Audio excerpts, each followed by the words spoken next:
श्री महालक्ष्मीची नावे आणि रूपे अनेक आहेत.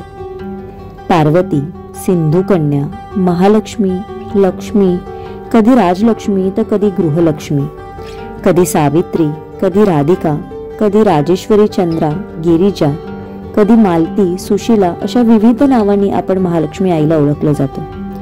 मार्गशीर्ष महिन्यातले हे महालक्ष्मी व्रत केले की त्या करणाऱ्याचे मनोरथ पूर्ण होते असे म्हटले जाते. आजचा व्लॉग आपल्या याच महालक्ष्मीच्या मार्गशीर्ष महिन्याच्या दुसऱ्या गुरुवारचा असणार आहे.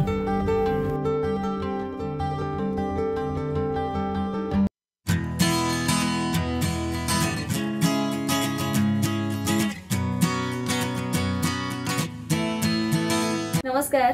आज खूप घाई आहे पण तरी पण आज तुमच्याबरोबर व्लॉग मी शेअर करायला घेऊन आलेली आहे. जसं मी तुम्हाला म्हटलेलं की माझ्या पूजेचा व्लॉग तुमच्याबरोबर शेअर करणार आहे. सो त्याच ह्याने मी आज पूजेचा व्लॉग तुमच्याबरोबर शेअर करायला घेऊन आलेली आहे. थोडी गडबड आहे, घाई आहे.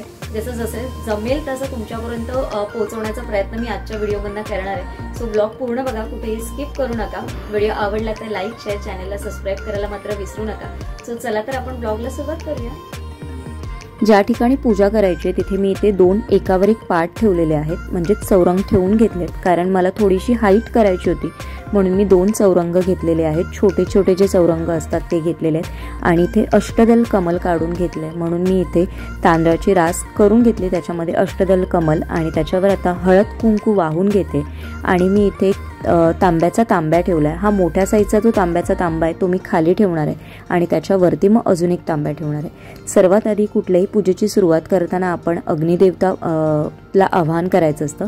सो म्हणून मी आता इथे एक समई लावून घेतली आणि इथे बघू शकता मी परत एका छोट्याशा पाटावर चौरंगावर मी आता इथे कलश तयार करून घेते, ज्याच्यामध्ये मी दुर्वा, हळद कुंकू, ज्याच्यामध्ये सुपारी, एक नाणं, फूल असं सगळं वाहून इथे 5 प्रकारची 5 पानं असतात ती सगळी पानं मी इथे लावून घेतली. पानं मी आदल्या दिवशीच वगैरे सगळं आणून फ्रीजमध्ये तयार करून ठेवलेलं, त्याच्यामुळे सकाळी घाई नाही झाली. आणि इथे त्याचबरोबर थोडेसे दुर्वा, तुळशीची पानं असं सगळं होतं आणि ते देखील खूप ताजं असं मिळालेलं मस्तपैकी.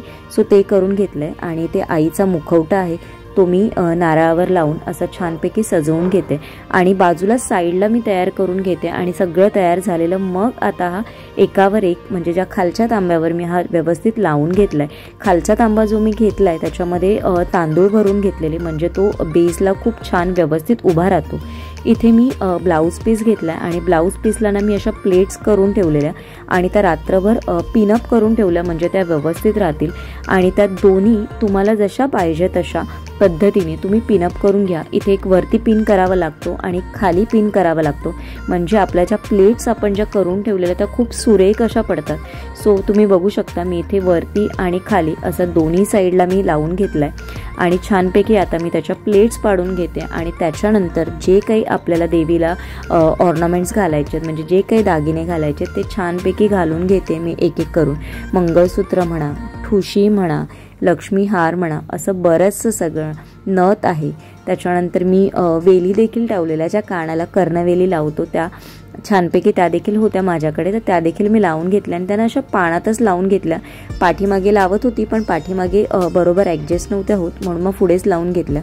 गजरा घालून घेतलाय आणि त्याचबरोबर त्याच्याबरोबर वेणी, कारण वेणीशिवाय इनकम्प्लीट झाल्यासारखं असं वाटतं म्हणून वेणी घेतली. आणि इथे आता सर्वात कुठल्याही पूजेची सुरुवात करताना आपण गणपती बाप्पाची स्थापना करतो. सो मी इथे विड्याचं पान ठेवलेलं आहे आणि त्याच्यावर सुपारी म्हणून गणपती बाप्पांना हे केलेलं आहे आणि त्यांना लाल फूल वाहून त्यांची पूजा करून घेतली. बाजूला जी लक्ष्मी मातेची फ्रेम असते ती देखील ठेवून घेतली.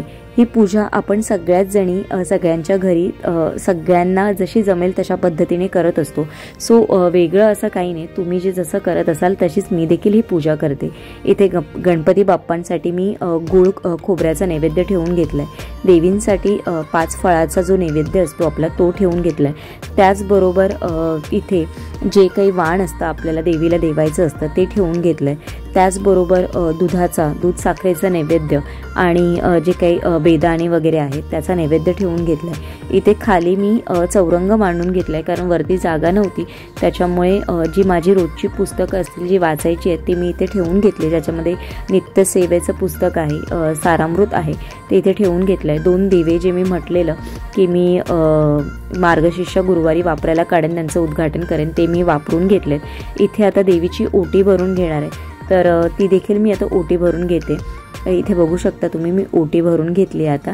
आणि बाकीचं जे होतं ते सगळं इथल्या इथेच जे काही होतं ते मी इथल्याच एवढ्याच स्पेसमध्ये करून घेतलेलं आहे। छानपैकी आता देवीला धूप दाखवून घ्यायचं आहे, त्याच्यानंतर देवीची आरती करून मला घ्यायची होती, सो मी ते देखील करून घेतलं। त्याच्यानंतर पुस्तक वाचून सगळे आवरावर करून मला मग आपल्या ऑफिसला निघायची घाई देखील होती माझी आज। देवी आई कशी नटली आहे, कशी सजली आहे ते मी आता तुम्हाला थोडक्यात पूर्ण व्हिडिओमध्ये तर मी तुम्हाला दाखवलंच आहे, पण इथं जवळून देखील दाखवते की मी कशा पद्धतीने पूजा आज केली आहे ती। मार्गशीर्ष महिन्यातलं हे व्रत प्रत्येकजण आपल्या घरात करत असतं। आपल्या घरात सुखशांती राहो, चांगलं आयुष्य सगळ्यांना मिळो, चांगलं आरोग्य लाभो, तसंच घरामध्ये धनधान्य सुबत्ता राहावी यासाठी सगळ्याच जणी, सगळ्या महिला हे व्रत करत असतात। त्याचप्रकारे मी देखील आजचा हा गुरुवार जो 2nd गुरुवार होता त्याचा व्लॉग आज तुमच्याबरोबर शेअर करण्याचा प्रयत्न केलेला आहे।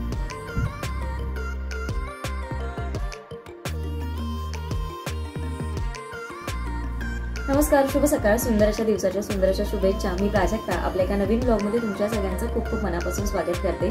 आज 2nd गुरुवार आहे, मार्गशीर्षचा 2रा गुरुवार आहे आणि मी बोलल्याप्रमाणे आज तुमच्याबरोबर ब्लॉग शेअर केला माझ्या पूजेचा। जसं जमेल तसा घाई गडबडीत हा ब्लॉग शेअर केलाय आणि तुमच्यापर्यंत माझ्याकडनं अजून काहीसं पोहोचावं म्हणून आजच्या ब्लॉगमध्ये मी साडी कशी नेसवली आहे ती मी तुम्हाला दाखवली, मी कशा पद्धतीने तयार केलंय, देवीला सजवलंय ते आजच्या ब्लॉगमध्ये शेअर केलंय। बऱ्याच वेळा आपण मार्केटमधनं वस्त्र घेऊन येतो, त्याची कॉस्ट खूप जास्त असते, तर अशा वेळेस मला असं वाटलं ना ब्लाऊज पीस वापरून आपण जर घरी जर बनवलं तर खूप छान असं देवीचं रूप दिसतं आणि खूप सुरेख आपल्याला पाहिजे तशा प्रकारे आपण ते नेसवू देखू शकतो।